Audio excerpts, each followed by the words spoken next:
সকাল সকাল বন্ধুরা রান্না করতেছি আলু পটলের তরকারি।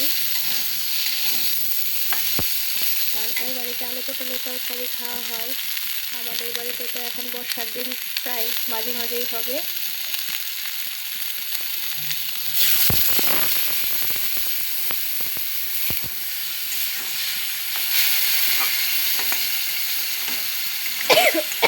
শুধু জিরা বাটা আর আদা বাটা দিয়ে রান্না করতেছি।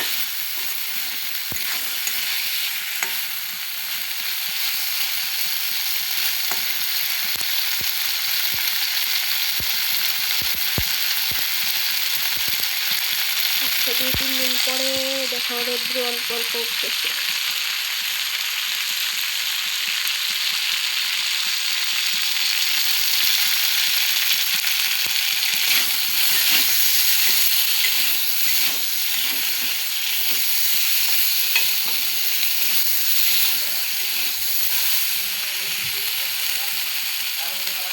হাই ফ্রেন্ড, দেখো আমার বাবা কত জিনিস পাঠাইছে গাড়িতে। এটা হলো কাঁচকলা, এটা কলা, এটা পেঁপে, এটা কলার থর, এটা দুধ, অনেক জিনিস পাঠাইছে।